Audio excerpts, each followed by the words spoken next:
Esther, chapter 8. On that day did the king Ahasuerus give the house of Haman the Jews' enemy unto Esther the queen. And Mordecai came before the king, for Esther had told what he was unto her. And the king took off his ring which he had taken from Haman, and gave it unto Mordecai. And Esther set Mordecai over the house of Haman. And Esther spake yet again before the king, and fell down at his feet, and besought him with tears to put away the mischief of Haman the Agagite, and his device that he had devised against the Jews. Then the king held out the golden scepter toward Esther.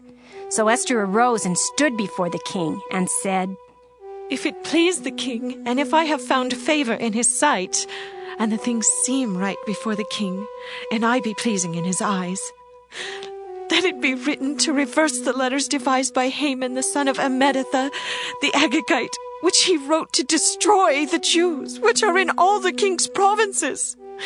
For how can I endure to see the evil that shall come unto my people?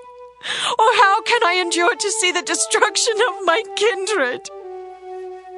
Then the king Ahasuerus said unto Esther the queen, and to Mordecai the Jew, Behold, I have given Esther the house of Haman, and him they have hanged upon the gallows, because he laid his hand upon the Jews.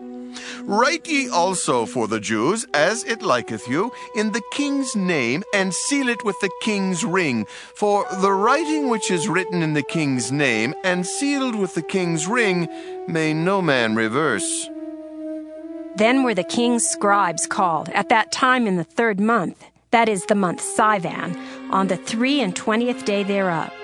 And it was written according to all that Mordecai commanded unto the Jews, and to the lieutenants and the deputies, and rulers of the provinces which are from India unto Ethiopia, and 127 provinces, unto every province according to the writing thereof, and unto every people after their language, and to the Jews according to their writing, and according to their language.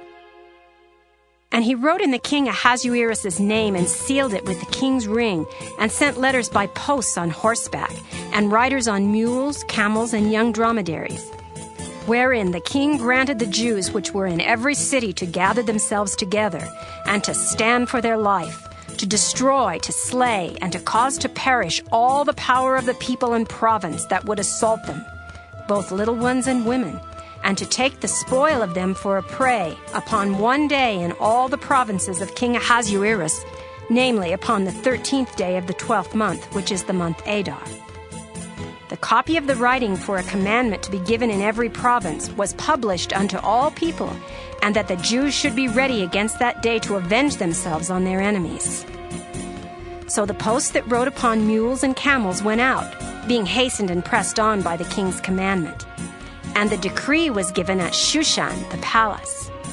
And Mordecai went out from the presence of the king in royal apparel of blue and white, and with a great crown of gold, and with a garment of fine linen and purple. And the city of Shushan rejoiced and was glad.